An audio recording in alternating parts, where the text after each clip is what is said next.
It is now up to us to decipher it, break it down, and I've got JonnyDels here with me to talk about the initial 53 and really see are the 49ers better or worse, as we just got some waiver wire news right after this. We're going to talk about that.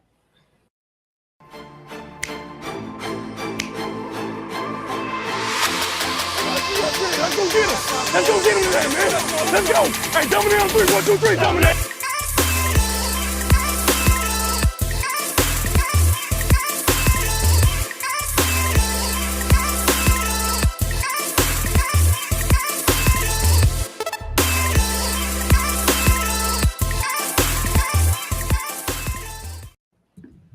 What's going on, everybody? Welcome back to the program.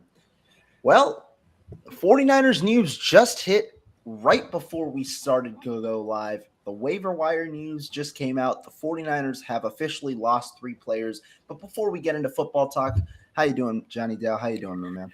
Oh, doing fantastic. You know, it's another good day to talk 49ers.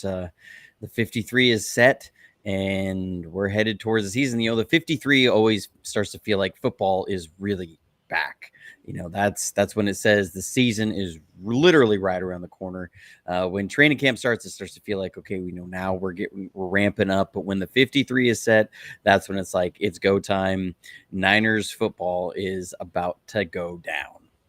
Right, exactly. And I mean, it's the initial 53, as reports have said. You know, it's not at all what the exact 53 is going to be at the end of the day. But we can't start there because we just lost 3 players to the waiver wire. The 49ers did not claim anybody, but there were some interesting moves, you know, and the 49ers are now the beneficiary of losing some of those players. The 49ers have lost Deshaun Jameson, the undrafted rookie cornerback that a lot of people had as, pegged as the top undrafted free agent in this class. 49ers decided not to put him on the 53, and the Carolina Panthers have claimed Deshaun Jameson. He has found his new home. They also lost center Keith Ishmael to the Arizona Cardinals, as well as guard/tackle Il Manning to the Arizona Cardinals. The Cardinals poaching 2 players from the 49ers offensive line unit.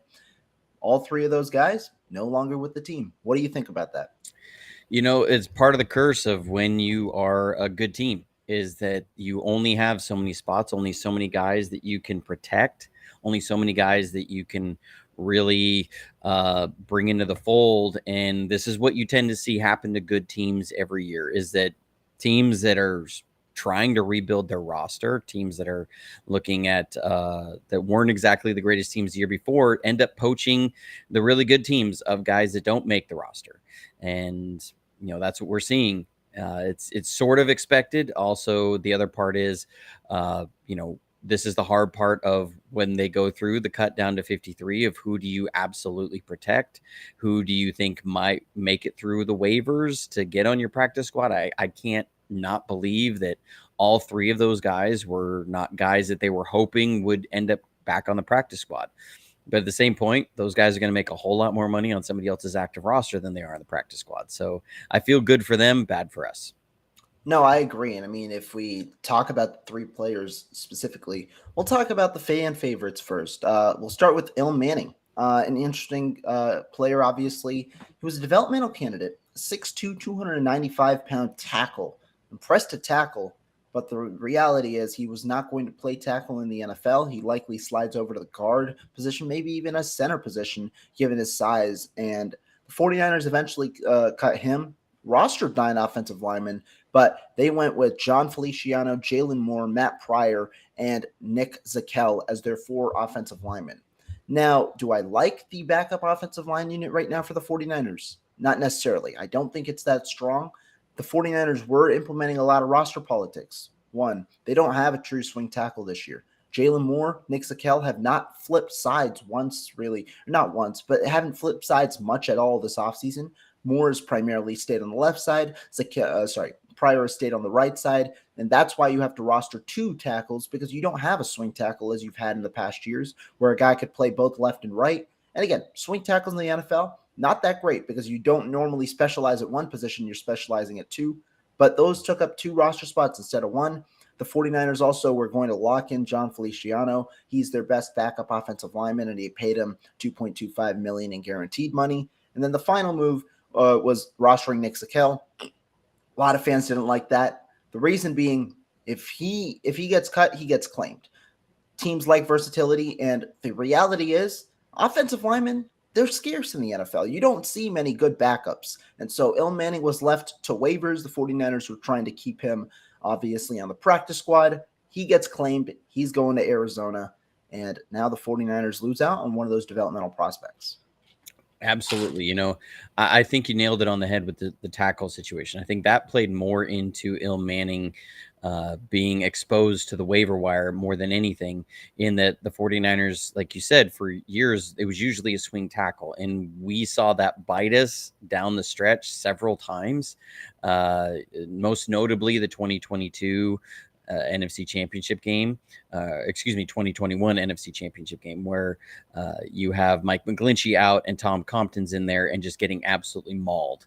And, it's like you love the idea of a guy that could play either way, but it just ends up most of the time becoming a situation where that guy is not good at either tackle position. And so now you let a guy be able to stay home. And I think what they were looking for is where most people look for: a swing tackle and then 2 interior linemen who can play any of the 3 positions.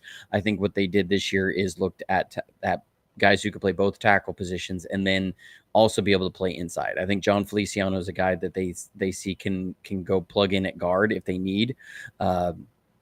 And be able to play there. I do believe he got some. I saw him get some snaps on the interior during preseason, and so I think that's what it comes down with Il Manning, is that Il Manning is a tackle that should be an interior swing guy, but he's playing tackle, and that's where he obviously felt more comfortable. Now, love the motor, love the way that the guy played, love the technique, everything, but man, it was just hard to see him fitting into the jigsaw that is there. And offensive line is the one position I feel like we don't have a lot of depth there. I am worried about the depth at offensive line, because it always seems like somebody's nicked up. Last year, we had a rotation there at guard, and we're not going to have that this year. You essentially had 3 guys who could be starting quality guards, and we have 2 now, is what I feel like. Yeah, I mean, I think that's the case. And when you look at Il Manning specifically, do I hate the 49ers didn't keep him on their 53? No. The reason, though, that I personally had him on my final 53 projection, this was the one group where when I attacked it, I didn't think of roster politics. Because personally, I didn't feel this room was, frankly enough, talented. I didn't think that this backup room was that talented. And so, to me, I went with the guys who I felt would be the most protected if you kept them on, the guys who you felt could at least amount to something had they moved forward. And that's why I had Il Manning there. You needed one tackle. I like Jalen Moore a little more, so I went with Moore, and then I went with John Feliciano. But in the grand scheme of things, and I'm not trying to cape for the 49ers. I told you I had Il Manning on my 53. I don't think this is as big of a loss as people are going to insinuate. The reason being, the 49ers have a very similar guy to Il Manning, size-wise, in Jason Poe. And they've also already showed a struggle in trying to develop these guys who in reality might be stuck to just one position in the NFL, and that's center. Il Manning has looked good in tackle, but the issue is he's looked good against third stringers. He's not going to be able to keep up long-term at tackle against first-string players, against real talented players, just given the length and the size that he has. And Chris Forster has said it out loud, where he thinks, the 49ers believe that those measurables are true value. You need those measurables to play certain positions. And that's why the 49ers are going to likely give Jason Poe a look at center on the practice squad this year to try and develop him into that position, because that's his one true position where he could stick at the NFL. The 49ers have a similar guy. That's why I'm not as down on this loss as the other positions. But nonetheless, it's a player that was, showcasing something in the preseason. And David Lombardi just posted, he has a storyline with Arizona. He grew up in Glendale, Arizona, apparently. He also went to the Arizona local pro day for the Cardinals. So they've had their eye on him. They saw what they liked in the preseason, and now he's gone. Yeah, and you nailed it on the head. It's about measurables, and sometimes, I think part of it the story with Il Manning and why people are loving him so much is that he doesn't have the measurables. He's like the our unique one, the unicorn. yeah, he's the Rudy Rudiger. He's our Rudy that everybody was rooting for, that he's undersized and gonna get through it with determination and effort. And he was a guy that when you watched him on film, it was easy to fall in love with. You could see the tenacity, you could see the effort, you could see everything there. It's just like you said, he's going against third stringers, against second stringers. When you start getting into the Von Millers of the world that are just going to be able to get their hands on you before you can get your hands on them, it doesn't matter how much you really want it. That is a problem. That's a problem for your quarterback if they're doing that. So it's one thing when you're going against third stringers, but when you hit the Von Millers of the world, those measurables really do start to come into play. And that's what I think what the 49ers are looking is that he's a guy that they liked him. They probably wanted to bring him back on the practice squad, and develop him somewhere else, but they weren't going to be able to. They weren't going to be in a situation where they were going to put their quarterback at risk over that. No, I do agree with that. Now let's move over to the number 2 guy, Deshaun Jameson. Now, this is the one that I think the 49ers truly lost a talent here. And this is the one where I would have kept him on my 53. I had the 49ers rostering 6 cornerbacks. The 49ers only went with 5. Deshaun Jameson was the 6th in addition to the 5 the 49ers had. And this one's a tough pill to swallow at the moment because the 49ers don't have a week 1 kick returner. And Jameson was solid. He had the fumble, but the 49ers actually had a need for Jameson on their active roster at the moment that I think that, that's one of the reasons. But the other was I thought he was a talented cornerback that could, develop into something inside or outside with the versatility that he could have provided. I think that there was something that you could have had there. And when you look at the roster, the number one question that I have that we'll get to after this is why did they roster a third quarterback? Especially looking around the NFL with the number of quarterbacks that went, through the waiver wire, one unclaimed, and now are returning to their teams on the practice squad.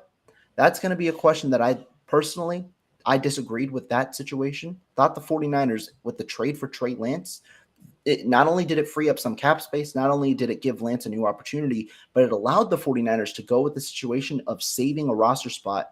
And I'll point to Bill Belichick over there in New England. Bill Belichick cut both of his backup quarterbacks. Both of them had a better chance of being claimed than Brandon Allen. And Brandon Allen's also a veteran. He has veteran status. He could be immediately re-signed. Both of them cleared waivers. So Bill Belichick, you got an extra roster spot and got a talented player at quarterback that is going to be on the practice squad now. So that's what I'll say. Yeah, I think the biggest thing that they didn't want to do with Brandon Allen was expose him on the practice squad.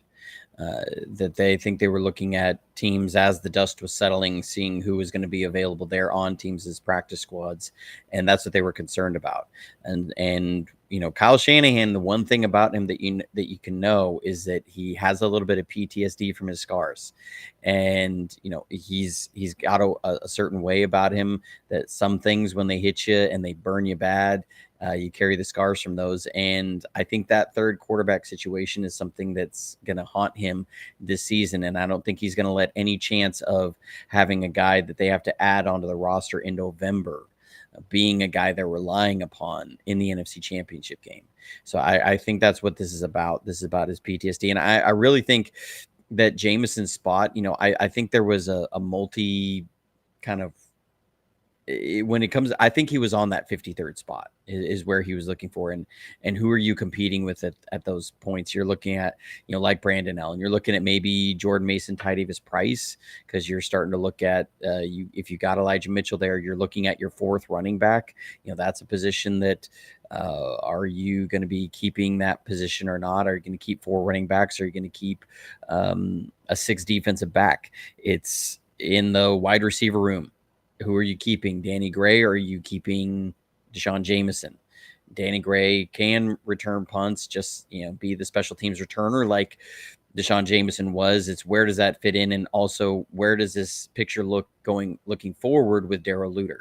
I know he's on the PUP right now and he doesn't count towards the 53, but they're thinking down the road on that of where does that go. And I really think they thought they could stash Jameson on the practice squad, but gets picked up. And now that that cornerback room is looking a little thin. What happens if you lose a guy next week, and then you lose another guy, and you're sitting there going, all of a sudden now we're down to a really thin corner position where you don't have the depth there that you need to have, and because that's been a position that the 49ers have needed depth in the last 2 years.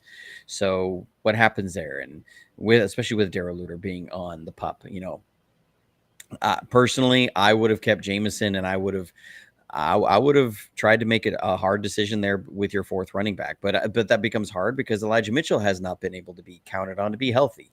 So I don't think it was an easy choice in any way. But you made a good point about Brandon Allen. Of personally, if it's me, I'm exposing him to waivers. And he, like you said, he's veteran protected. They can get him back just like they did with Kerry Hyder, what they're doing there. So I would like to see that, but I think Kyle Shanahan's He's a little paranoia scarred. there is He's a little scarred. in there. Yeah.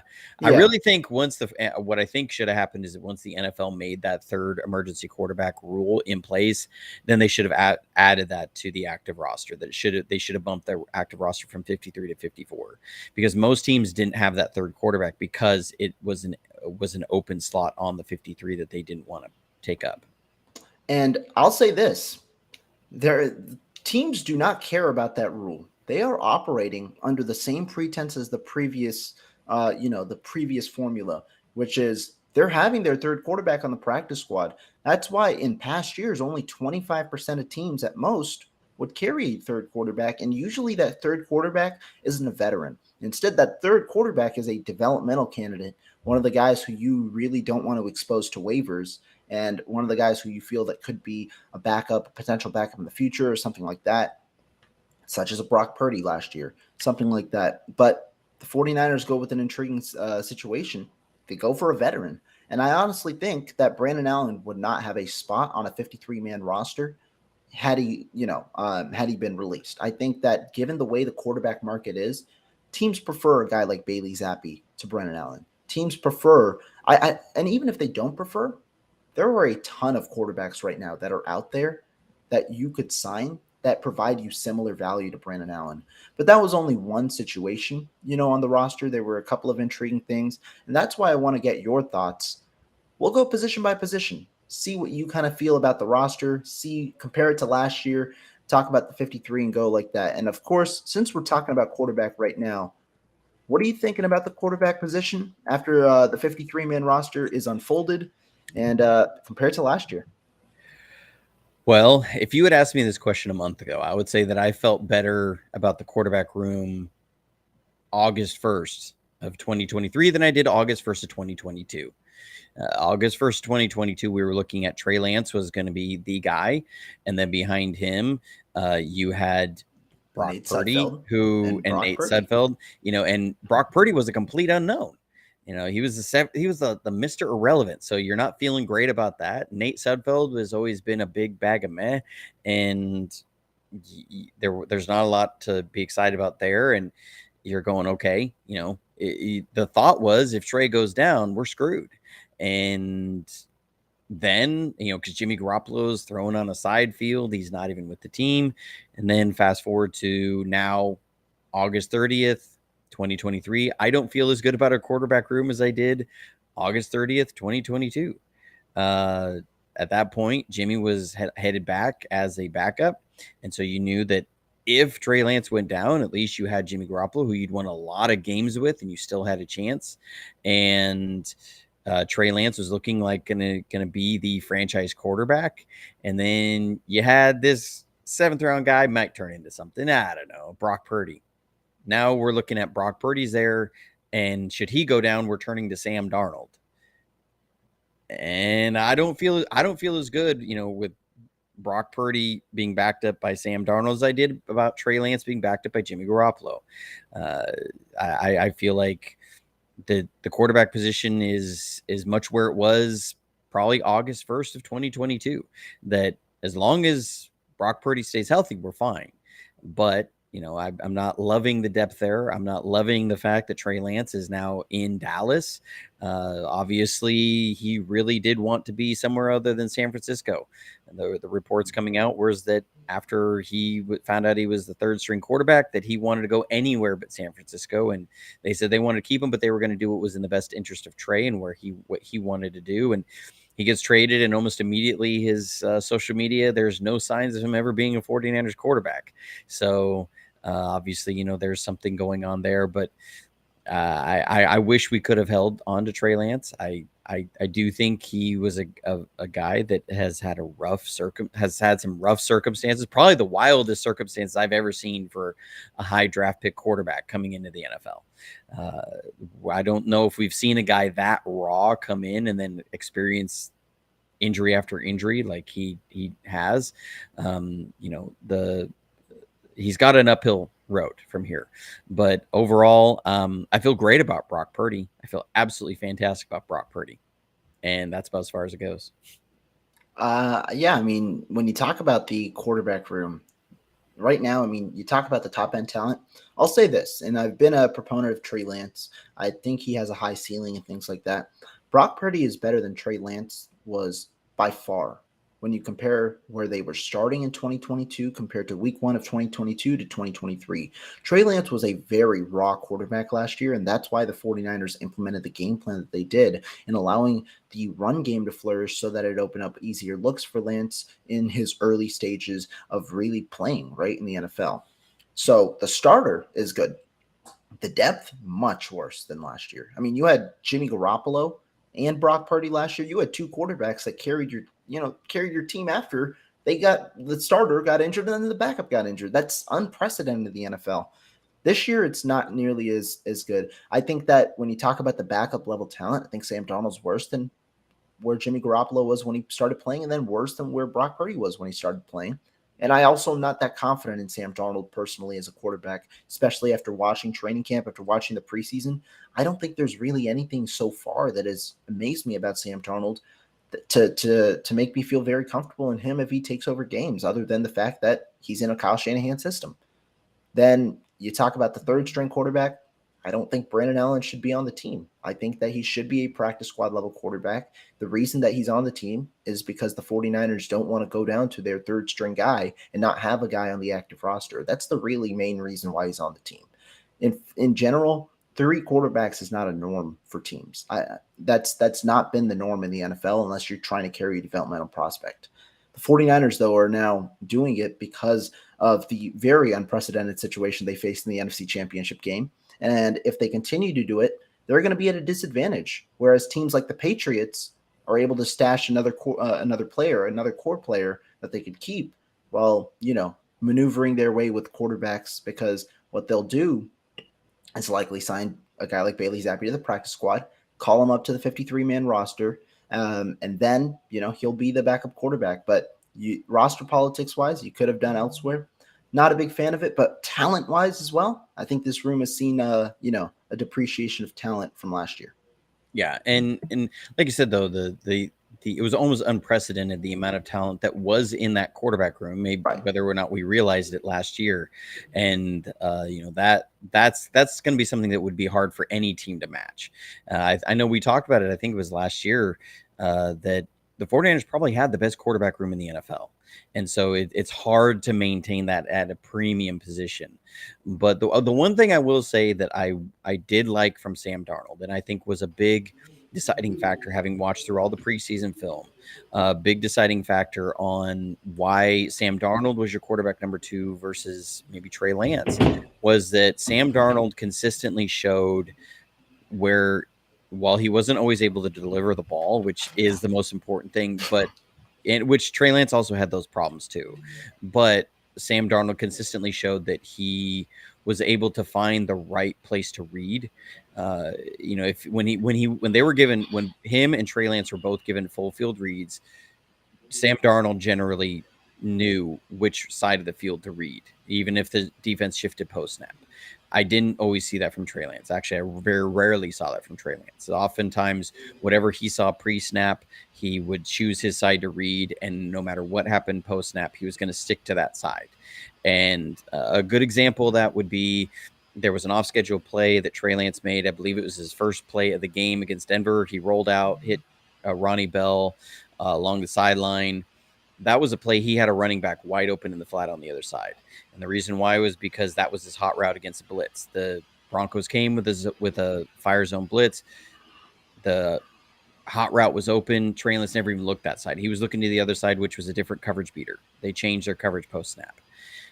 In the Denver game, you also then had a moment where Sam Darnold hit the running back in the flat, and it was off of a blitz, and he's getting smacked right when he does it because he gets it to his outlet guy. And that was what you were seeing that was different between Sam Darnold and Trey Lance, was that Sam Darnold's experience was really shining and showing. And that's where, again, it's tough because you want to believe in Trey Lance because you said, like, you see the ceiling, you know where it could go, but his inexperience was glaring. And that's where it's hard for the 49ers. Your quarterback number 2 is the guy who's going to have to step in if your starter, who you believe in, goes down, not the guy that you believe could be really, really good if he gets 16 games under his belt.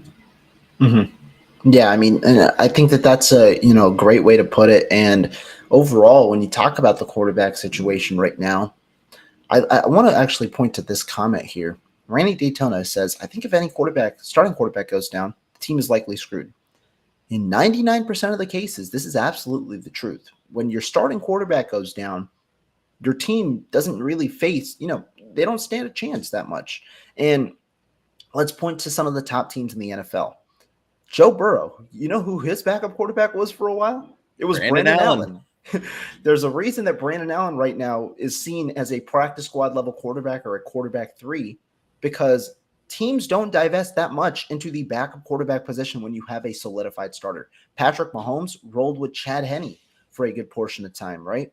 I mean, Josh Allen, he's rolling with his brother, Kyle Allen, or Matt Barkley. It was one of those guys. It's only teams where the quarterback situation is in limbo that you really go out and pay some money for a backup quarterback, right? It's teams where you might have a stopgap option or things like that. So that's why when you talk about a quarterback 3, a significant portion of teams, about, I think it was 9 of 32 in 2022. I have to check for 2023.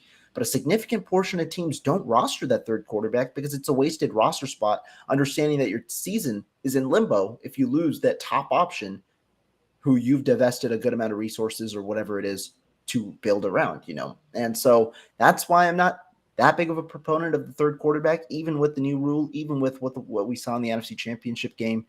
If that happens, if it happens again, that's truly an unprecedented situation.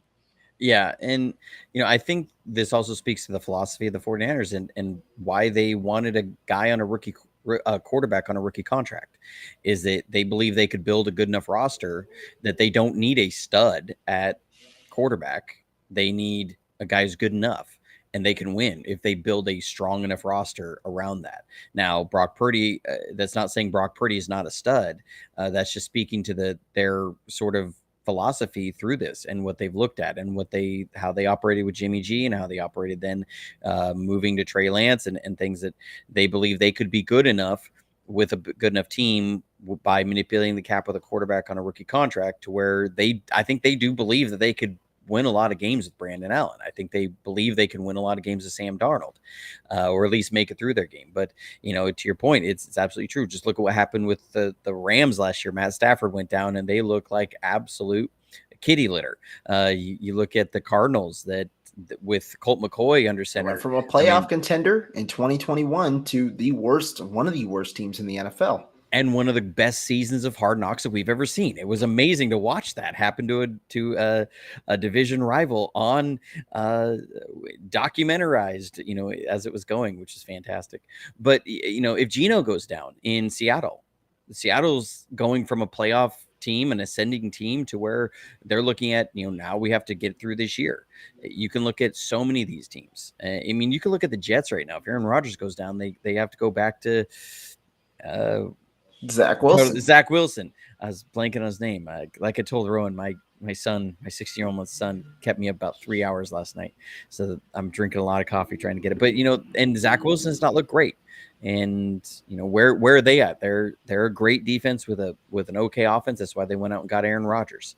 And if Aaron Rodgers goes down, we've seen it during different stretches in Green Bay when Aaron Rodgers would go down, the Packers suddenly turned into a pretty average team instead of a top playoff team.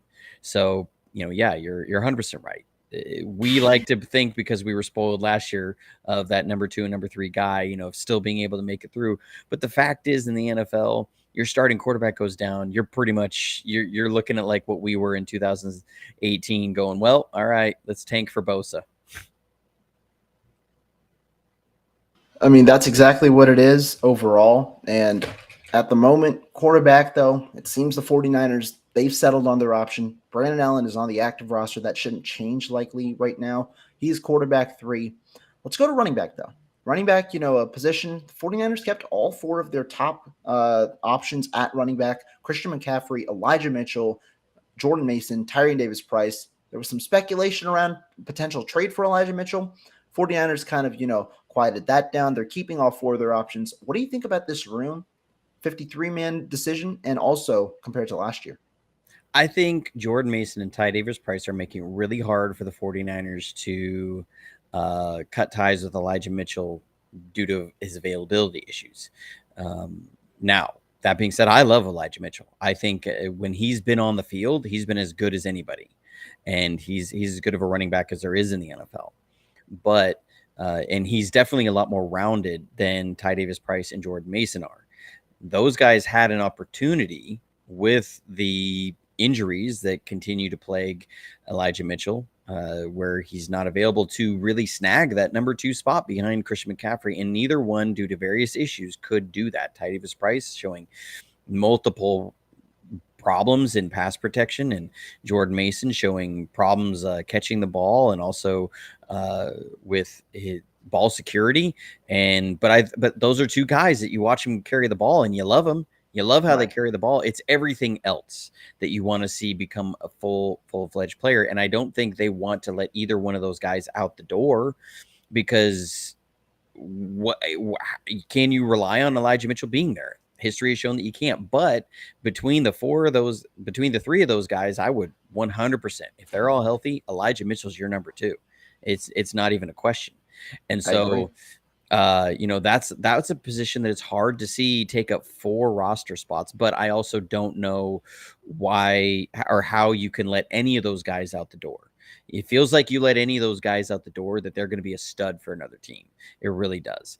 They're going to be a stud somewhere. And so I don't blame him. I don't blame him for not wanting to let him go out the door, but it's hard to see that situation just kind of be what it is. It feels like Christian McCaffrey is obviously your alpha, and it feels like you've got 3 different guys that each have their own issues to keep them from being that true number 2 or true number 1.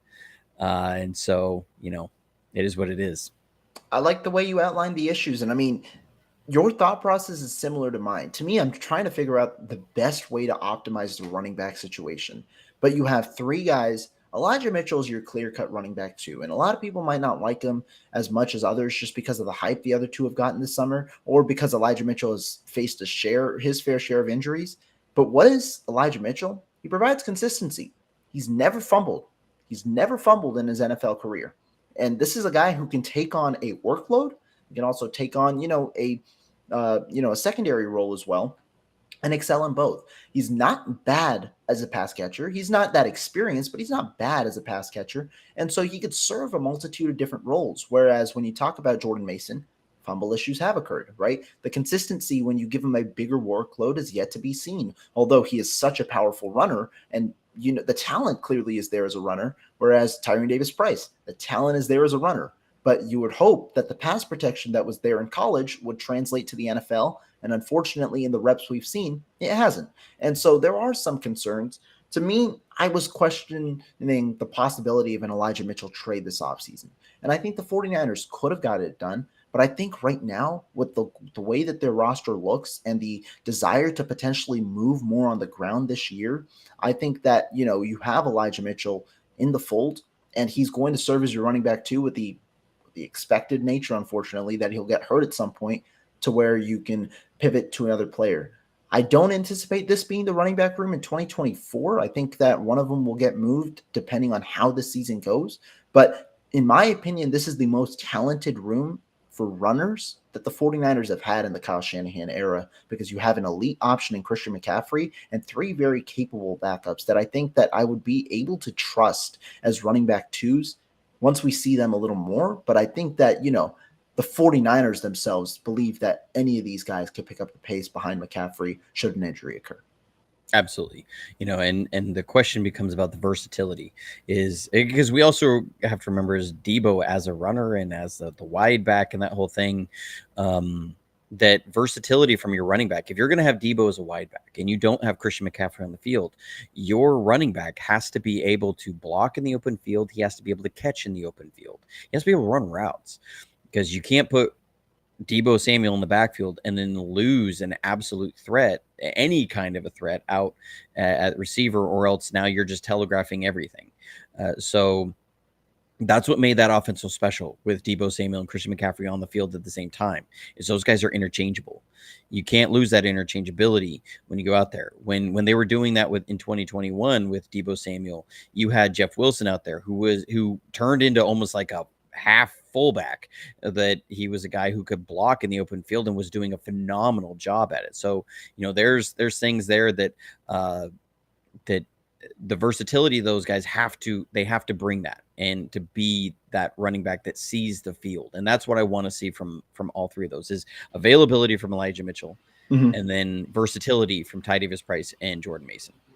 I agree. And I mean, I think that something that I was talking about this offseason, and we saw glimpses of it more so in training camp than preseason, was when Christian McCaffrey goes off the field. I think the 49ers want to not replicate Christian McCaffrey. You can't do that, but replicate a player who could play in his role and still have success, because you don't want to take away the package of plays that Christian McCaffrey allows you to have on the field with him as a receiver out the door when you have somebody else in the game, because it limits you as an offense. And so I thought the 49ers, whoever ended up being their running back two, or whoever ended up getting a more of a lion's share during training camp, would be the guy that could prove that they could handle third down back role and receiver role. Now, I don't know necessarily if Jordan Mason's pass protection is going to hold up.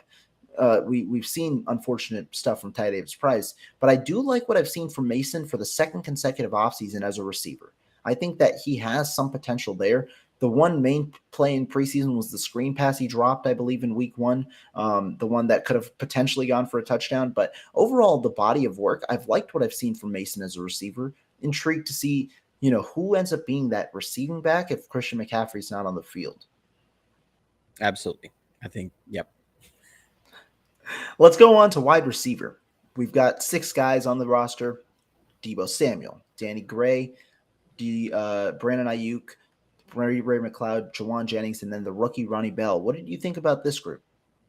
So, obviously I think they're keeping Ray McLeod on because of his body of work, and even with the injury.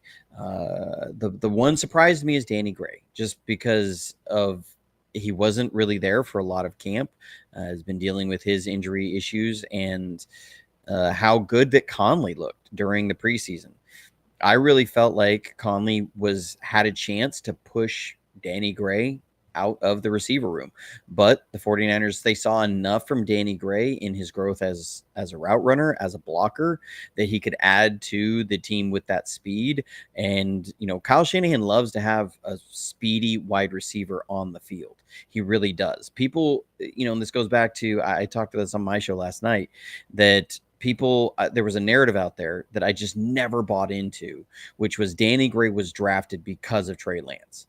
And I've never bought into that, because, and the reason why is the 49ers had Marquise Goodwin on the team, who, when he was with us, was one of the fastest men in the NFL. Remember, it was always coming down to between him and Tyreek Hill of who was actually the fastest guy in the NFL. And he's an Olympic athlete who was one of the fastest men in the NFL. And we had Brian Hoyer and CJ Beathard as our quarterbacks. And Marquise Goodwin was a faster 40-yard time guy than Danny Gray. And so you can't tell me that Kyle Shanahan was bringing Danny Gray on only because Trey Lance and he had a big arm. He Right. brought him on because he loves to be able to stretch those zones out even more with speed, because it's not about being able to run 60 yards down the field and have your quarterback hit you. It's really how far can you go in 3.8 seconds. That's what it's about, because you're going to be looking at how far can you push the corner down the field to open it up for our over route that's coming across. How far can you push the safety back for a deep in route or a post route coming in behind it. That's what you're looking at. That's why that speed is important. Very rarely were we going to actually bomb the football 60 yards down the field. It was really about, can your quarterback throw it 40, 50 yards, and you can take advantage of Danny Gray's speed. And Brock Purdy, Jimmy G, they could throw it that far. It's not a big part of the offense. Kyle Shanahan loves that speed. So obviously keeping Danny Gray on is really speaking to that and what they believe that he can do. So that was the surprise to me. Other than that, that receiver room, when you look at the top three, I think they're as good as anybody in the NFL at this point, especially with how Brandon Ayuk has looked. I mean, I'm excited for Brandon Ayuk. I think he's going to be a monster this year. He wants to get paid. Now, will that be with the 49ers, kind of seeing how the cap is playing out over the next couple of seasons? I think that's going to be real tough. It's going to be real tough to keep him on there. But he's playing for a paycheck, and he knows that, he can get a Debo size cash in and turn into that true number one. He turns into that true number one, this offense is going to really go into the stratosphere. You said it right. And I mean, when you talk about these receivers, we'll start with Danny Gray.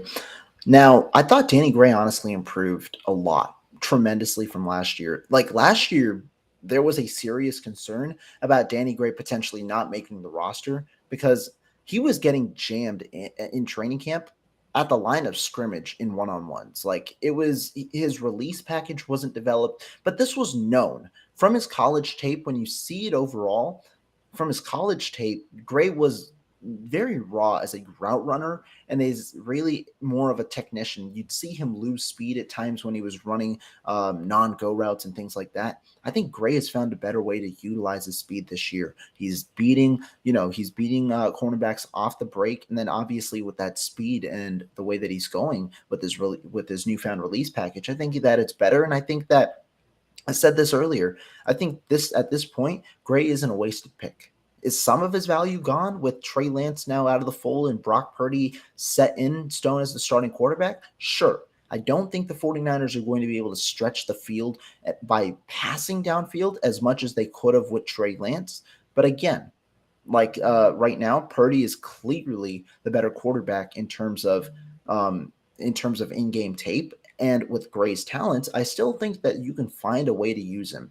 And I think that he could be that Ray McCloud gadget type of player in 2024. I've always projected Danny Gray this offseason to be more of a 2024 player. Even with his strides, I think that the 49ers are insulated right now at receiver to where they can hold on to Danny Gray and make him really a featured player in 24 as a gadget type of player like Ray McCloud and involve him in those type of plays, while his blocking, which seems to have improved a little bit, can get him on the field in different scenarios as well. Don't mind him being on the roster. I do envision, though, him or Ray McCloud, at least one of them, hitting IR. That allows Chris Conley or Willie Snead to return. I think one of them will make the 53, leaving the 49ers with 5 receivers. The other goes to the practice squad with Tay Martin and could be a potential call-up come week 1. I think I was a little saddened to see Willie Snead just because of how, he was that vet presence that you really like. And he's been a guy that has always just found a way to be productive, not as a number one wherever he's been. And so he's kind of a Mr. Reliable there at receiver. Nothing amazingly special, but man, just a tough, good football player. And so I would not be upset to see Willie Snead come back into the fold. No, I wouldn't. And I think the 49ers wouldn't either. And so, I don't mind it at all. Let's go to tight ends, though. Got some interesting thoughts on tight ends. The 49ers rolled with 4 tight ends this year. They're going George Kittle, Charlie Warner, Braden Willis, and Ross Dwelly. They decided to cut Troy Fumagalli and also stash Cameron Latu, placing him on season-ending IR, meaning he is done for the year. 49ers will get him back in 24. What do you think about that? The Latu situation, while I was a big Latu guy, I seeing him in preseason, I think it's the right move. He needs a red shirt. This was a converted defensive end at Alabama, and he's got a lot to learn as far as the nuances of playing the position in the NFL. He's obviously dealing with the dropsies, which was tough because one thing I liked about him in college was he was a natural hands catcher. Then all of a sudden the dropsy showed up, and I was telling people for a couple months, I'm like, the one thing I really like about this guy, he's a natural hands catcher. He's a big red zone target, and then he was going and dropping everything thrown his way for 2 weeks, and people are texting me going, dude, I thought you said this guy had good hands. And I'd be like, well, I thought. And but he needs a red shirt year. He really does. He needs to grow into his frame. He needs to get into an NFL weight training system now, because understand the system he came out of in Alabama has moved very much away from strength and powerlifting. That the strength and conditioning program there at Alabama is much more about resistance training. It's a lot more about pliability and flexibility, and they've really moved away from a lot of heavy progressive overload weight training. And where that tends to hurt you is when you're a tight end going against defensive ends and run blocking. And he's a guy that when you see him, I saw him at the Senior Bowl, he doesn't look as big as he should with his frame. That he looks like he needs to be about 15 pounds heavier. And I think that's what he needs to spend a year doing in an NFL weight training system and really bulk up and be able to be a guy that can be consistent in the run game. That's what they really need. Now, a surprise cut to me was Troy Fumagalli. I really felt I agree that Fumagalli was going to push Charlie Warner or Ross Dwelly down the depth chart and make them expendable, because, man, the guy was showing you everything that you wanted to see from a tight end in the preseason. I think it came down to they wanted to keep Braden Willis for the upside. Dude, when you see him on tape, he popped. His athleticism popped. And you could really see how smooth he moved. I think that the tight end position, it just kind of seems feels like you always want a little bit more from Dwelly and Warner. Like they're always just good enough to hurt you. That they're just good enough to see the field, but bad enough to really cost you at different times in the game. And so, I've wanted to see an upgrade there for a little while, and it just feels like this season we haven't been able to do that, but there is some good potential there behind George Kittle. If George Kittle, though, goes down, this team, that's a whole different story, unfortunately, for the 49ers if Kittle goes down. Yeah, it feels like the offense is changing, is taking a 90-degree turn should Kittle go down. No, I like your thoughts on the tight end group. Personally, I agree with you. I thought Fumagalli was the best. Him and Warner. Well, in the preseason, he was the best option behind George Kittle. I thought I thought he flashed a lot, and I thought he could have been worthy of a spot on the 53. Now the 49ers seems like they played it well because Fumagalli is expected to return, I believe, to the practice squad, and so they're keeping a talent that they could have on the 53 on the practice squad after he went unclaimed. But at the tight end position, this is another one where I'm thinking, really, the talent at this group is not as high as you'd expect. You lost Cameron Latu. First, I'll go with the positive. I love the move to stash Cameron Latu on IR. I think he needs a reset mentally and physically. I think he needs a reset, giving him the full year to not only recover from the meniscus injury, but also get ready to play football, because people don't understand tight end is one of the most difficult positions to develop, and really, it takes a while for you to grow as a tight end in the NFL, given the complexities both physically and mentally at the position. And so I like the move for that, but I don't know if I would have rostered 4 tight ends over a guy like Deshaun Jameson, who I think could have provided more week 1 value and also could have been good depth. Understanding this isn't the strongest group. I think you could have at least had 2 of the guys. If Fumagalli made it through waivers, I thought Ross Dwelly would make it through waivers as well. And I think you could have had 3 tight ends or done some IR type of moves and brought a 4th one back later. Would have probably preferred Deshaun Jameson, even though it's the 6th corner, would have probably preferred him over one of these tight ends. And if I'm talking about tight ends, I also think I'm more inclined to prefer Troy Fumagalli. Now, the reason Ross Dwelly makes this team is because he's seen as Mr. Reliable, right, in the locker room. He's the guy who's been there for 6 years. He's the guy who has an understanding of the locker room. Understanding of the playbook and things like that. He seems like a guy the staff likes, but he's never a guy that seems like the staff likes him, but not enough to ever really see significant playing time. Warner, pure blocker. You're not going to see much out of him. Like you said, a guy who you kind of want some more from. Both of them, not necessarily you're going to get it, but to me, at tight end, would not have minded if they went with 3, given the talent at the room. Cut Ross Dwelly, rostered a guy like Deshaun Jameson, or gone with Troy Fumagalli as well. Still, 49ers have all their guys, and they're moving forward with the 4.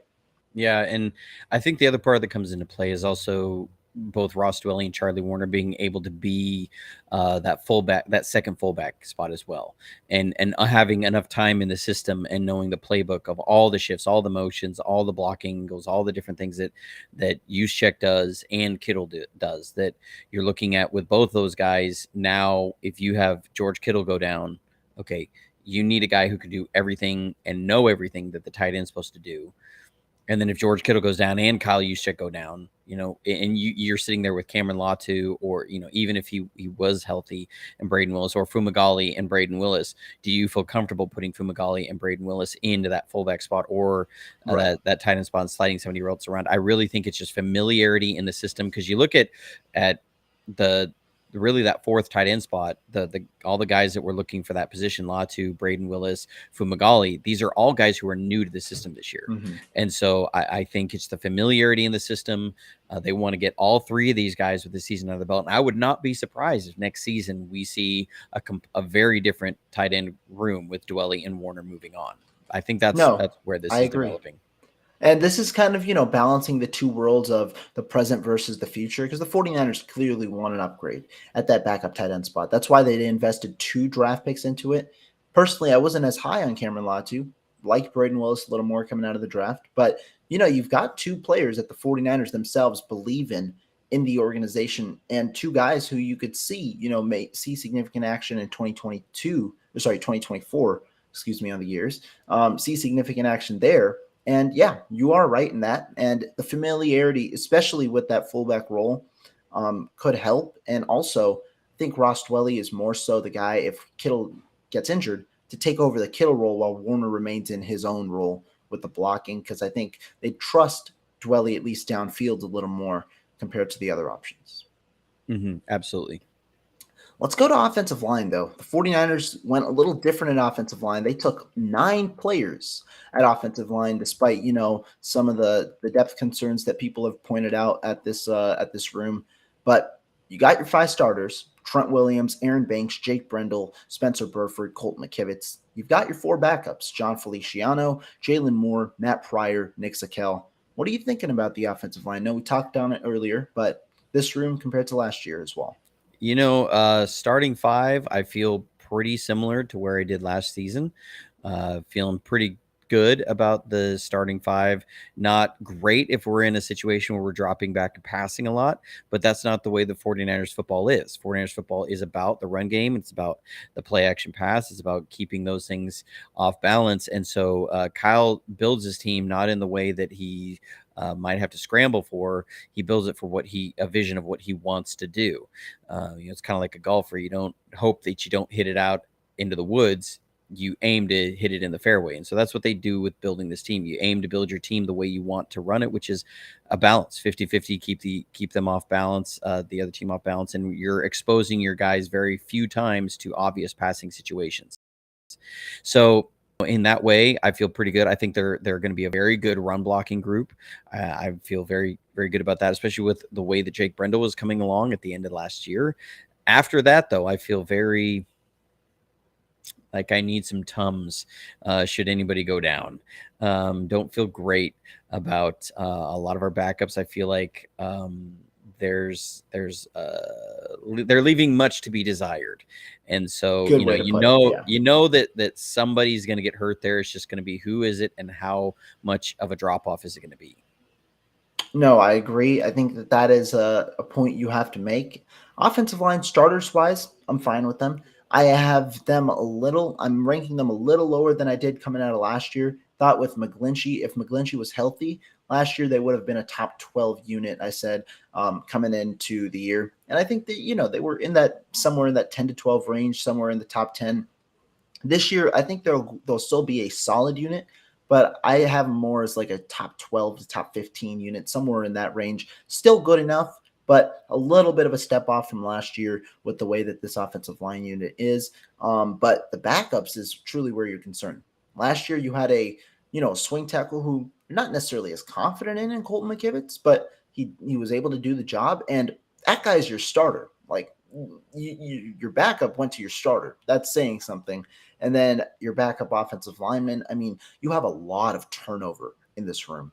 Daniel Brunskill, nothing special, right? It's not like he's an elite level starter type of player that could develop or something like that, but he's consistent. And he was a guy who was in the building for quite some time, a versatile player who was in the building for quite some time. You're replacing him with John Feliciano, who has had some flashes, but also not as strong as maybe you wanted to see in the preseason. But he's a new guy. He's a completely new guy in this offense, and he's a veteran. He's picked up the system. It seems pretty fine, but he's a new guy. And then you look at the back end.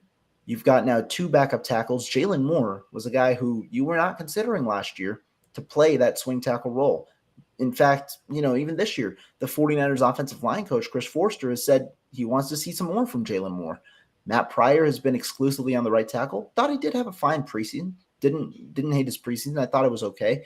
Better than what he put in training camp. But still, when you look at him as a starter in the NFL and his body of work, it's underwhelming. That's no way to see it. And Nick Sakel, I personally don't think he sees the field this year. If the 49ers have depth concerns at guard, I think they'll sign someone to the practice squad or the active roster, and Nick Sakel might be an inactive for every single week this year. I think they kept him more so as a chance to potentially develop him for one more year and kind of stash him for 2024. Yeah, and I think there may also be the idea of Nick Sakel being a guy that possibly can play center and fill into that role.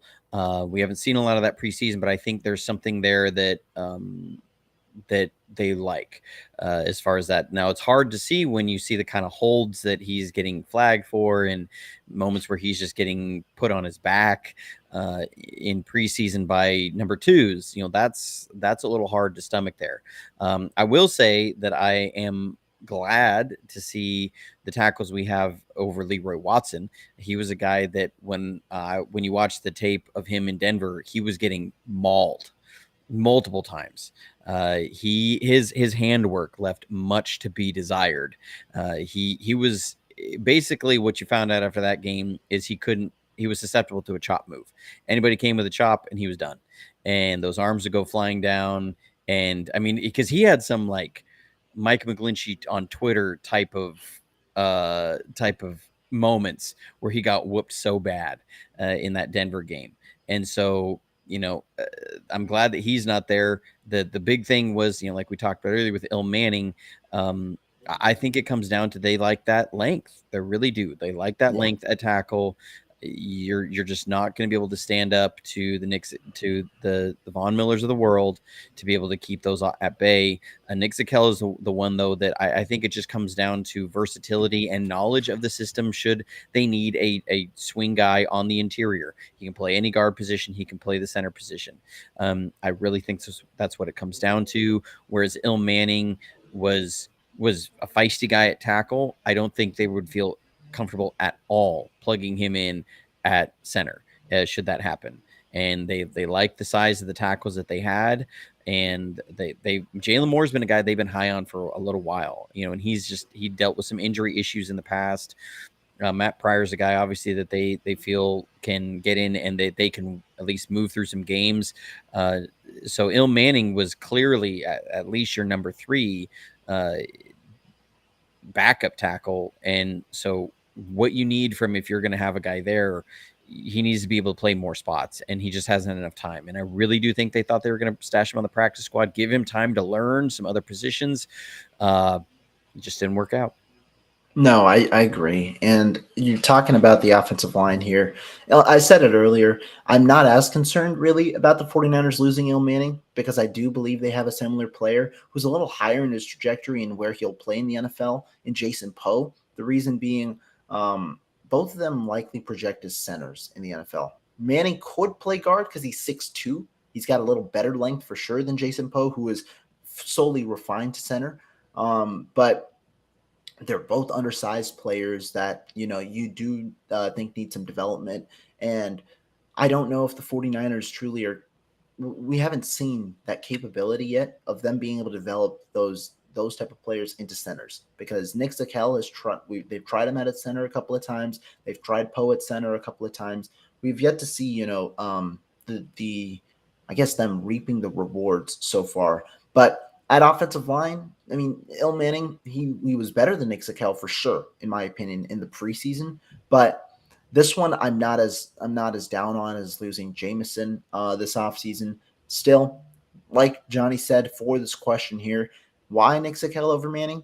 One, the size, the measurables, and I think they probably, if they're looking at it in a way of we need one of these guys to potentially play center, when they look at Il Manning or Nick Zakel, I think they like Nick Zakel more as that at that position at that center guard position, because we haven't seen right Manning at guard yet, and I think again when you place him up against the ones, it'll be a little bit of a different story, and so that's kind of where I'm thinking about it. Absolutely. Sorry, just one of the comments. The short stuff. That's funny. But let's go real quick. Let's hammer through the defense. Let's start with the defensive line. 49ers only went with 8. Obviously, Nick Bosa not involved. What are you thinking there? At starting unit, I feel better than last year's starting unit. I mean, obviously, Javon Hargrave, big addition, big time addition, and I think the upgrade of Javon Hargrave in there versus our rotation of different guys that we had on the interior last year is better than anything we may lose of on the edge, and and that's one that we're not sure if we're going to lose on the edge. With Samson Ebukam departing and Cleveland Farrell maybe coming in, Drake Jackson, we're still not clear on who is going to be the week 1 starter there. We're still not clear on who's going to be the week 1 starter in Bosa's spot either. But overall, the starting 4, should it shake down in some sort of fashion of Bosa, Armstead, Hargrave, and then either Cleveland Farrell or Drake Jackson, I feel great about that line. Now, where it comes down to behind that is the secondary defensive line. I'm not feeling as great as I did last year about it. I felt like, we had a guy like Jordan Willis last year that was a high effort guy, high motor guy that was very dependable on the edge and was really making some flashy plays. I will say this real quick. He is there in free agency. He is.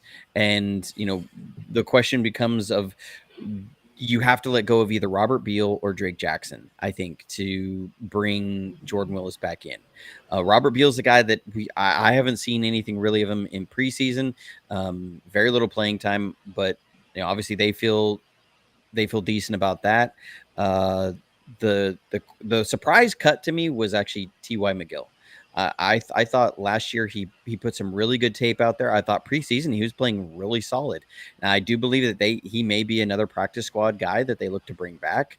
But the frustrating thing with the defensive line, the only spot there that I'm looking at, and I look at this list and I go, is Javon Kinlaw. Just because the guy is so stinking athletically gifted and physically gifted, but is so technically unsound. It is so frustrating.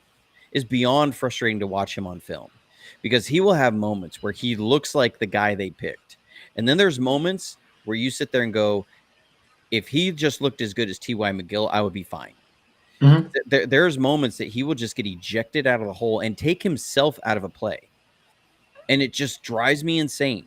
He'll shoot gaps. He turns his body to try and wiggle past a guard, and it's on a run play, and he gets washed down the line, and there's a massive hole, and the run game is wide open for the other team for 8-9 yards. And so that is something that just frustrates me a lot with Javon Kinlaw, is you feel like, okay, if you're going to be there, I would rather you not be there and have a T.Y. McGill there and know that I'm not going to get that massive upside. I'm just getting a solid rotational guy, than have the guy there that sometimes flashes great plays and then other times is a huge liability. The consistency is so frustrating there with Javon Kinlaw. And so I worry about him even on the rotational side right now, of unless he's given it's a very specific, you're using him on pass rushing downs as a rotational guy, I have a hard time trusting him on the field. So I feel decent about our defensive line, but Javon Kinlaw just makes me worried. I was hoping to see more growth this year, to really feel good about that rotational group coming in that plays about 25% of the snaps. Right now, I'm concerned he's going to be a liability. I mean, when you talk about the defensive line, I like what you pointed out. You start with the starters. Starters, you're solid. They're better than last year because you have three really, really solid players compared to the rotation that they had last year. Depth, though, I honestly think this is one of the more concerning depth groups, even though that hasn't been the case in in the past. And one of my reasonings this year was I thought the 49ers shouldn't go overboard at defensive line like they've gone in years past because I don't think they have as much talent as they had in years past on the depth. That's why I was okay with them going 8 players. And I do agree with you. The one guy that I thought that should have made the roster that didn't, but is on the practice squad, so it all worked out, is T.Y. McGill. I thought he played himself to a roster spot. The 49ers obviously probably heard, they were going to be able to stash him back on the practice squad. And he's a guy who reporters have already said he could see a call up to the 53. He was the one guy who I thought, could have made the roster spot. I had Austin Bryant and not Kerry Hyder, but I had Austin Bryant and T.Y. McGill making it. But Bryant, obviously, he's going to be brought back. It seems like they'll probably put Robert Beal or Kalia Davis, maybe both, on injured reserve, and then bring back Austin Bryant and Kerry Hyder. Cool, they stashed Beal. I think he probably gets claimed. Same with Kalia Davis. It seems like he probably could have gotten claimed. Given he had one good preseason game on tape and also the measurables that could have made him a 3rd-round pick had he not torn his ACL last year. And so I think both could have gotten claimed. So good on the 49ers for keeping both of them. At defensive line, my main concern is the run defense. Who can you really trust in the backup unit run defensive-wise, especially because Javon Hargrave isn't as sound as a run defender, as you might have had in the past. And so that's my main concern. Yeah, and I do expect Kalia Davis to go on short-term IR to at least get kind of ramped back up. The one thing that you do like about Kalia Davis and seeing him out there was that, and I think he made T.Y. McGill expendable, which was he's a very similar body type to T.Y. McGill, Kalia Davis is, but he gives you a little more athleticism. You can see by the way he moves that he just moves a little bit better. T.Y. McGill was very technically sound. He was a guy that played very well, made a lot of hustle plays. Kalia Davis just looks like a different level of player physically than T.Y. McGill. And so, that's, I think, what they love about Kalia Davis, that he really does look like a guy who could be a good, he kind of reminds you of, I'm totally blanking, our defensive tackle that ended up going to Denver. DJ Jones. DJ Jones. Yeah, I kept thinking, my mind kept saying DJ Reed, and I was like, no, it's not DJ Reed. That's a defensive back. But because I was a huge DJ Jones fan. I love DJ Jones, and Kalia Davis reminds you of DJ Jones. He really does with the way he moves. And so, I think that's where they're loving with him. Man, T.Y. McGill is a guy that I just really liked, and I liked watching him in preseason. So it's hard to see him sit there on the practice squad knowing that he could get plucked. It's hard with the Kinlaw situation sitting there. I don't think the 49ers have another choice. I mean, you have a lot of money, guaranteed money invested into Kinlaw, so you can't really move on from him. But I just feel like I want to see the light bulb go off. That's what I really want to see. Mm-hmm. And if the light bulb goes off for him, I will feel really good about our defensive line rotation. If it continues to be off like it is right now, I have some concerns. I think that's a good point. At the moment, Kalia Davis, I was a huge fan of him. I thought that was the steal of the draft last year. I liked their 6th-round picks last year. I thought that was the steal of the draft. And Kalia Davis, he was drafted to be somewhat like a DJ Jones replacement in a way, at least down the line. And it's a good sign so far. I was glad to see him play. It's been a minute, just especially right before the season starts, get his feet wet, because that'll be like the main meaningful playing time that he'll see at least early on in the season. So good to see him get his feet wet and out there, and good to see the 49ers be able to stash him as well. Let's move on to linebacker, though. The 49ers, they go with they go with both of their rookies at linebacker. A good sign of confidence in them. They went, I believe, 6 deep at linebacker: Fred Warner, Dre Greenlaw, Oren Burks, Jalen Graham, D. Winters, and Demetrius Flanagan-Fowles. What did you think about this group? I actually feel better about this group than I did last year. I think this is one of the groups that really improved upon last year. Uh, I put out a video looking at risers and fallers. If anybody was able to catch that after the Raiders game, and one thing I talked about at the end of that video was how I felt like the competition at linebacker, the training camp battle at linebacker, was low key probably the biggest battle of camp and the toughest battle at camp, where you saw the most competition and you saw guys rising, which was, and I said, Jalen Graham and D Winters were pushing Marcelino McCrary Ball down the depth chart. That's what it looked like to me. When you look at their performance from the first two preseason games, I saw both those guys as ascending and McCrary Ball as a guy that was getting pushed down. You could see it happening in real time. And not just because of snaps, but because of performance on the field. And you could see the difference in players that they were. Jalen Graham really shined in preseason. I mean, he has a knack for linebacker. And so I loved the youth movement there. They both have great sideline to sideline speed. They both were filling the hole really aggressively. Jalen Graham just needs to learn to recognize passing plays a little bit more. He was getting abused pretty hard in some play action passes, but he has that ability that you don't want to lose, which is the ability to fill the hole with violence quickly. You have to have that at linebacker to stop the run, because if you can't stop the run like that, then it doesn't matter if you can drop on some passes. All right, you're going to get abused either way. So, love the linebacker position there. I love our depth. I'm feeling great about it. Fred Warner, in the preseason time he got, man, he was looking like all pro Fred. He's looking like mid-season form. Fred Warner was just looking like just screaming off the tape. He wants to play, man. He's ready. Yeah, so I feel fantastic about our linebacker. I'm very confident in this group. I think that this group is solid. You have your two starters. I think the 49ers are going to be in nickel anyway a lot. So that third linebacker role isn't as, it's not as valuable, not valuable, but not as important as it might have been where it might have been in the past. But overall, I mean, you look at this depth. I like both linebackers that are rookies, and I think the roster politics really came into play here a little bit more, and it was fixated primarily on the preseason. I thought Marceline McCrary Ball, his stock dropped a lot in the preseason compared to where he might have been at, and coming out of training camp, he might have had that number 3 spot, and then kind of dropped a little bit to the point where the 49ers, they really had to make sure they got this situation right, because they have 8 linebackers that they like in this group. And if they wanted to not trade any of them, you had to find a way to keep all 8. They found a way to keep all 8. Curtis Robinson, McCrary Ball seemingly made it to the practice squad. They're likely to be signed, and now you have your 6 guys. This was my 6. I projected the 49ers to carry 6 the day before, and this was the 6. I thought DFF had a fine end of the preseason to where he got that 6th spot, but liked what I saw from both rookies, and it's a good sign to see both of them make the the active roster. Oren Burks seems like he's the projected strong side linebacker in those base situations. Fine with that, and his special teams value is there. But like what I see from the linebackers, this is a strong unit, and the 49ers have depth even on the practice squad.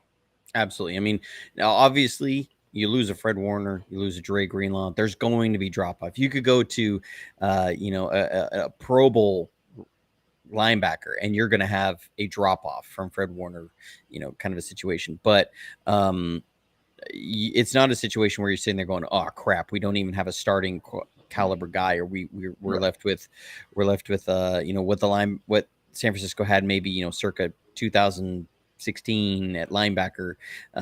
You're not sitting there, or 2015 at linebacker. You're not staring at one of those situations. You're looking at a situation where you feel comfortable with those guys coming in, especially with the defensive line. So feel great about the linebacker position. I agree. Let's go to corners. Corners is an interesting group. The 49ers carry 5. They go with their 2 starters, Travarius Ward, Diamondo Lenore, their 2 outside guys, and Samuel Womack and Avery Thomas, and then their nickel and Isaiah Oliver. 5 corners. What do you think here? Isaiah Oliver was very underwhelming in the preseason. And this was another situation I was talking about during the preseason in some of my videos and podcasts of I felt like the 2 biggest battles at camp were actually at nickel, and because everyone was talking about the quarterback battle. And I thought, I don't think that's the stiffest competition. I think the stiffest competition is at nickel and at linebacker, where Isaiah Oliver was playing himself out of a starting spot. I think that was the bigger surprise there, is that it was expected Isaiah Oliver was going to come in and he was going to solidify that position. It was going to be great and we're going to roll. And then he started to play himself out of that position. The 49ers then are looking at, okay, who are we going to put in this position?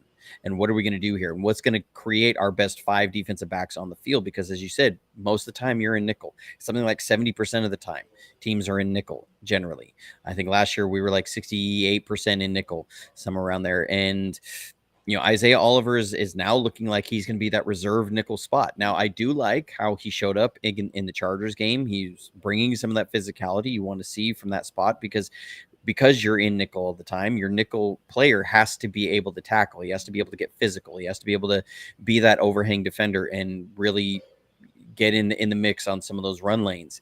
And so I liked that. I don't like how he was playing coverage a lot. He was getting worked physically by some smaller receivers down the field, which is not what you want to see. Demo obviously has experience there, has played there at a high level last year before he was moved back outside, and Jimmy Ward slid into that nickel position and really solidified that. I think Ambry Thomas is a guy that, man, I was really liking what I was seeing this year, this preseason. It was showing you a lot of what you were seeing that made you excited about him at the end of the 2021 season, of the athleticism, of the speed, of the length, of everything that you liked from him as an outside guy, was showing you that in this preseason. So I like where he's kind of bounced back from, I don't know if you want to call it a slump or just kind of falling down the depth chart in 2022. And Samuel Womack, man, he's been coming along. He was a guy that it looked like his head was just spinning around and things were going 100 miles an hour for him as a rookie. He had a strong training camp as a rookie, but then once the real game started, it was just like he was trying to figure everything out, and the game was moving so fast for him. Seems like that's really slowed down, that there's a confidence there. And so I'm really liking the outside situation this year. I think this is a better outside situation than we had last year. Even when you were going into the season with Mooney, Ward, and you had Emmanuel Mosley, who we felt good about, and Demo, who, ended up having a resurgent year. I think last year we had 3 guys who could play the outside pretty well.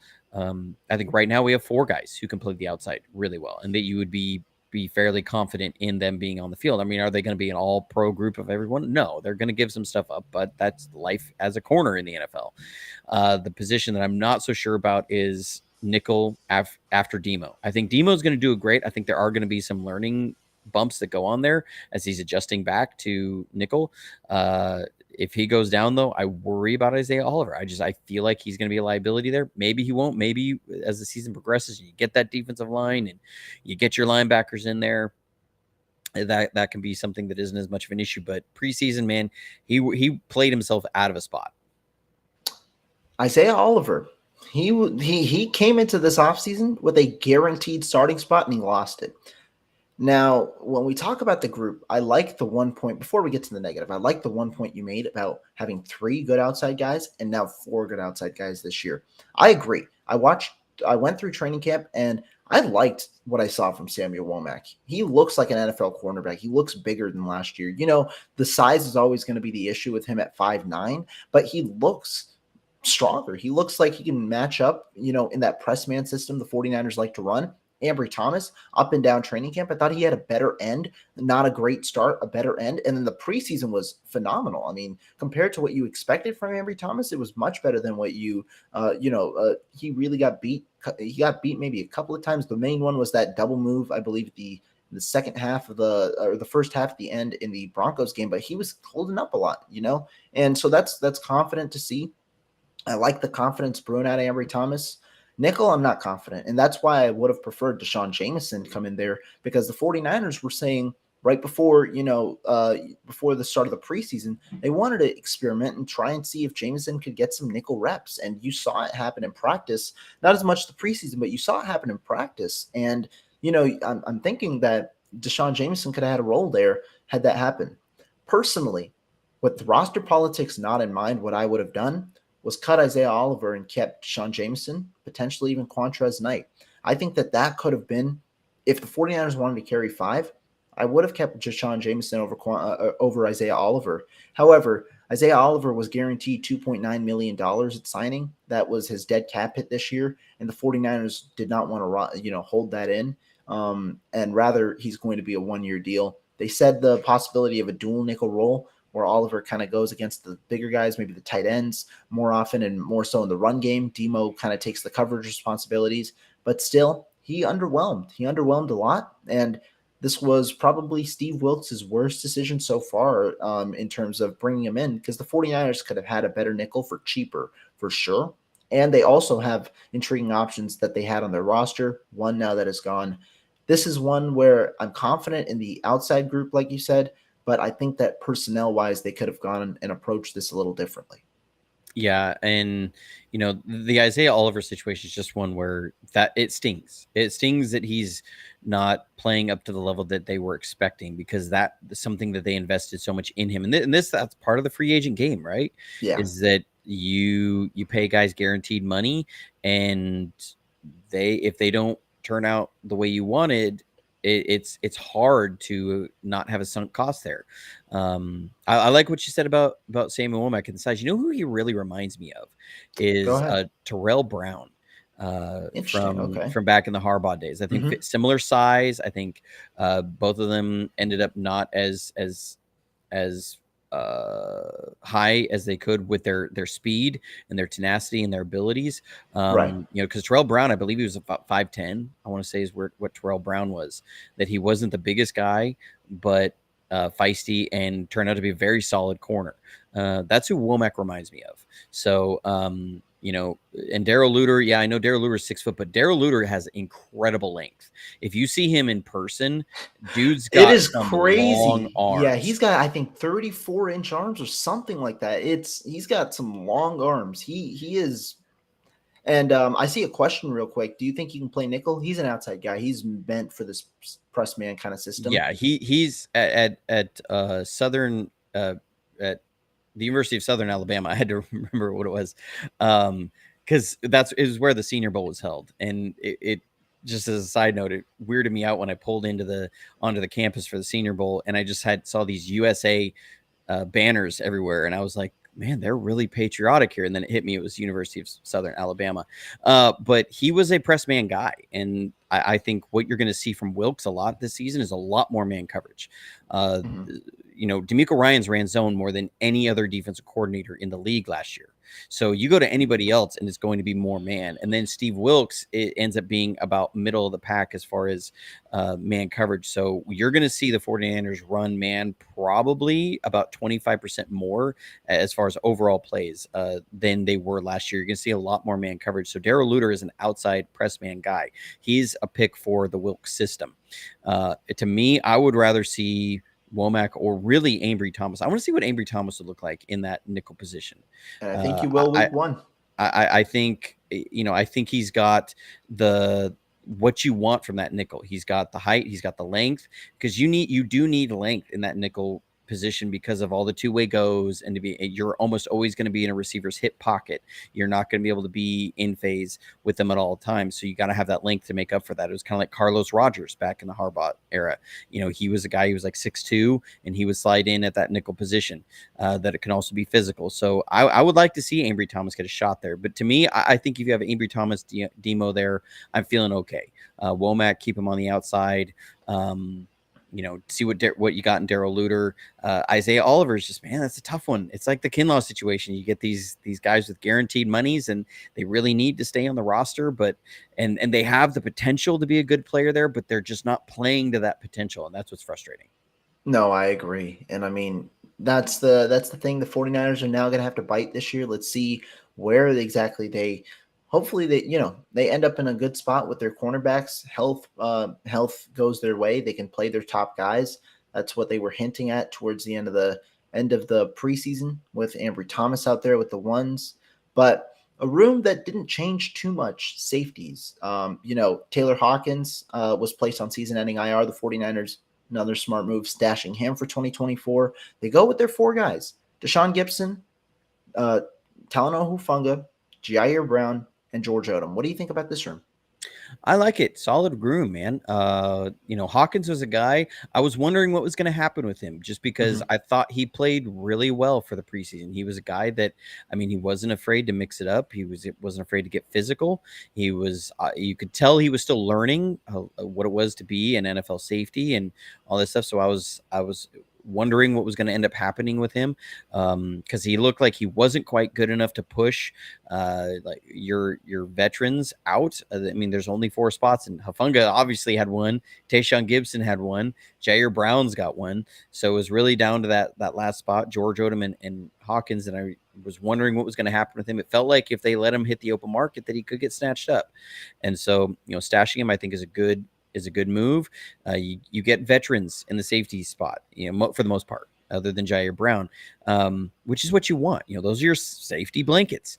And so need to be guys that help not give up that big play. And you see that with Gibson, with George Odom, and then Hafunga, obviously an all-pro.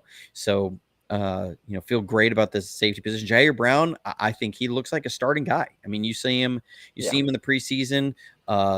There wasn't anything I was sitting there going, man, he needs to work on this. He looked as good as you would want a rookie guy to look in this system. And that's saying a lot, because I was a big Sidney Brown guy. I got sick that he was picked by the Eagles, of all teams, the Eagles.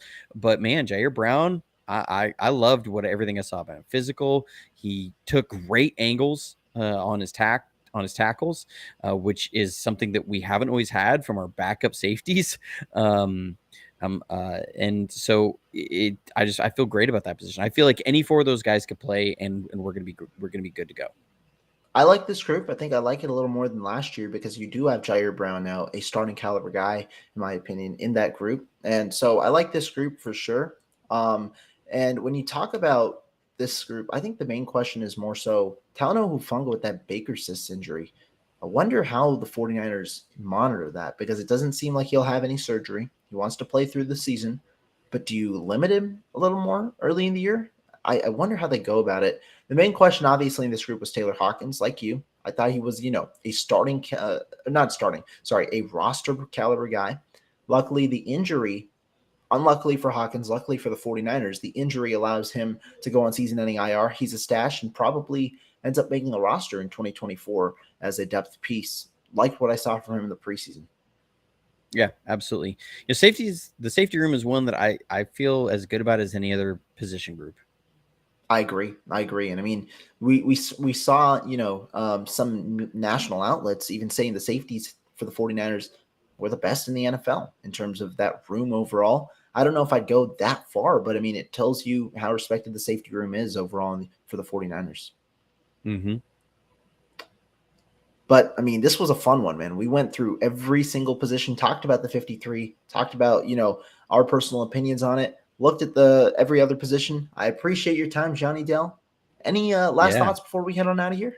What do you think is going to happen with kicker? It's the always forgotten, but position that, as we saw in Oh, preseason, wow. you don't You have a are right. I kicker. forgot about kicker. Yeah, but let's talk about that actually We real quick. don't. Yeah, you don't want Wishnowsky making, trying to kick field goals. We've seen that twice already. I remember that happened once against Seattle when Robbie Gould went down, and then now we saw this last time, and that's not a good situation. Man, it's going to be tough. What happens with the kicker position now? I can't drop any names, but I'm trying to get a former All-Pro kicker on my channel to break down Jake Moody and talk about this kicker situation. I'm waiting for him to email me back. We'll see if it happens. Let's see. Yeah, but that's a situation, man. Moody, even if he's there, has made us all nervous from the preseason. And I don't think they can bring Robbie Gould back. Everybody's saying, well, give Robbie Gould a call. One, I don't think you can't do that with a cap spending this year. You need to save every dime you can this year. Even, yes, I understand you can get savings from re-signing Nick Bosa, but you need to save every penny you can to go into 2024. So Correct. I don't think you can drop $6 million on Robbie Gould to bring him back. Plus, that means you got to stash Jake Moody on IR. You do that. Robbie Gould's not coming back to kick for 4 weeks. Robbie Gould is looking to be somewhere and to kick the entire year because he's going to be moving wherever he's going to be there for a year and set up because he is his full-time residence is still in Chicago. So what do they do? I don't know. It's a little concerning. We're here just over a week from opening day, and we don't know what the situation is with our kicker. And this is a game, especially going into Pittsburgh, because that feels like a game that's going to come down to field goals. It's going to be a field goal game. Like these are two tough defenses. What's going to be happening there? So, man, I'm concerned about the kicker spot. I am too. I think there are two options. One, well, first, on your point about Robbie Gould, he's not coming back. First of all, they're not going to spend the money for it. But second of all, Robbie Gould does not take a role for 4 weeks. And I think the 49ers at this point are committed in a way to Jake Moody. Do I like that? No, because I think kicker is the one situation in the NFL where, like, special team guys are the one situation in the NFL where you can't really wait for development. Because if they screw up, that could cost you a game. And the chances of making the playoffs, to winning the division, to winning the number 1 seed in the NFC West, in the NFC, that is one game. I mean, it's not like it's that significant of a drop off. And so for me, I think they go out and they sign one of the veteran kickers. There's still a few available. I mean, Mason Crosby's there, Ryan Succop's there, but I don't know if you go after one of the elite guys. You might go after a Randy Bullock, or a Tristan Vizcaino, or a Rodrigo Blankenship. One of those guys that you can get in there for a trial period, allow them to find an opportunity elsewhere after 4 weeks, or after how many ever weeks you want to keep Moody on IR. Or if you really truly believe that Moody is going to be ready sooner than later, you don't even put him on IR. You sign a guy to the practice squad to elevate him and have him kick for 2 weeks or so, or 3 weeks or so, and have Moody back before the first 4 weeks. I think it's better if you have Moody on IR just for his sake, getting him back, but there's going to be an insane amount of pressure regardless of when Moody comes back for him to perform. Yeah. And, kicker's just one of those that you never feel like amazing about when you sign a guy. Like you could sign the best kicker out there in the league and you'd feel like, all right, cool. I would have preferred we spend more on a defense end, something like that. But when you don't have a kicker, you start going, why don't we spend more on kicker? And I mean, they spent a 3rd round pick and they got 2 guys. Now, the only thing that I'm not 100% sure about is why they put Zane Gonzalez on IR. Like why they didn't do on season ending IR. Yeah. Like why didn't they do an injury settlement with him or something to just have him released versus putting him on season ending IR? That's one that is really confusing to me. I haven't fully figured out why they're stashing him instead of an injury release and let him go get somebody else, land somewhere else week 6, week 7. That's one I don't fully understand because they are going to be picking up some of the tab for him on IR. So that's just one that is a little confusing to me. But like I said, I would like to see like a guy like Tristan Vizcaino come in. Hopefully he doesn't cost you the game, but at least be able to get in there, make some extra points, make a field goal you need to, get you 4 or 5 points in that game, and you're good.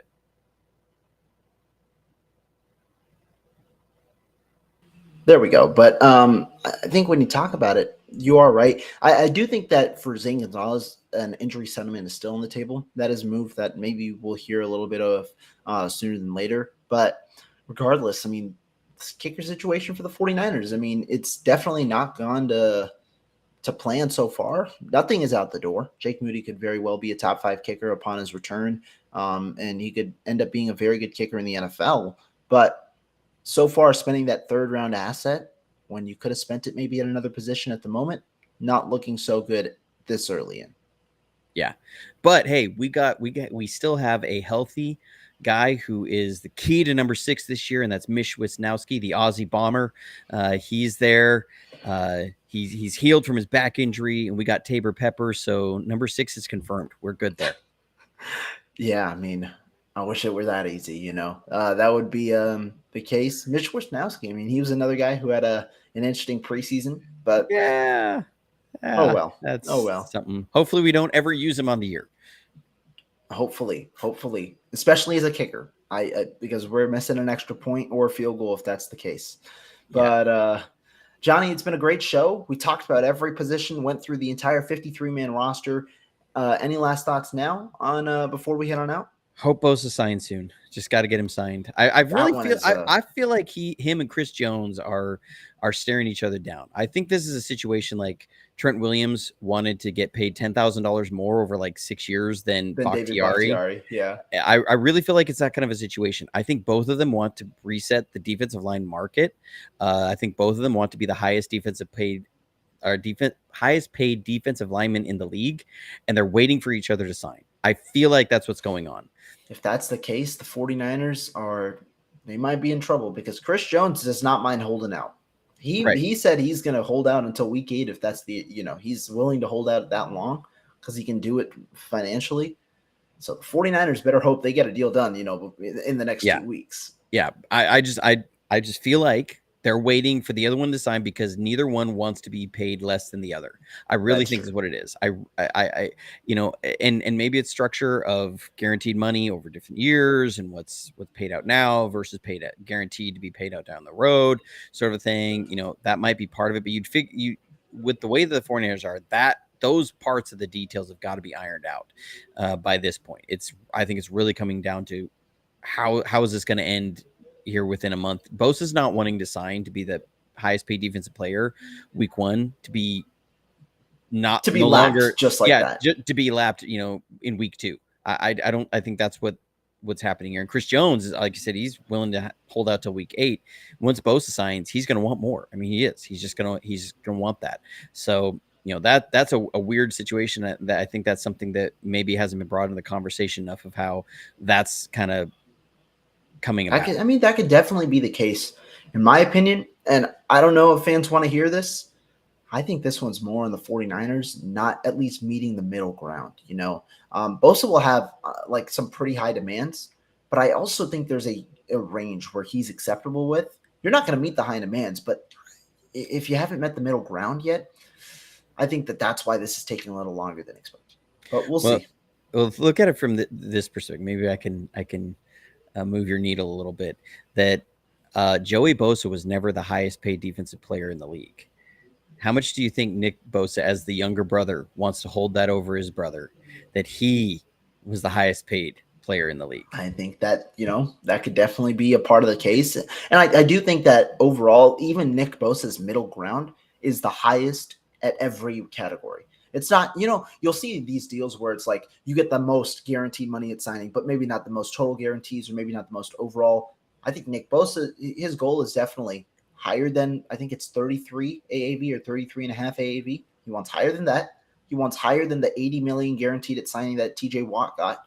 And he wants, I think Myles Garrett has, or it's one of them, have 102 million in total guarantees at the moment. Those are the 3 thresholds that Bosa wants to clear, I think. Yeah, absolutely. And so, it's interesting. It needs to get done though. I've been like, it'll happen. It'll be all right. No worries.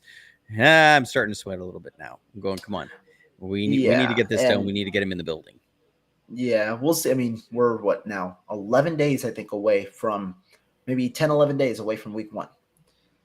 Nick Bosa, 49ers fans are very much hoping that you are in the building, that you are at least in California. I'm sure that someone's going to cite him at the airport at some point sooner than later. But that one is the situation the 49ers really – you got kickers and then you got Bosa. Those are the 2 situations the 49ers kind of have to figure out within the next few weeks.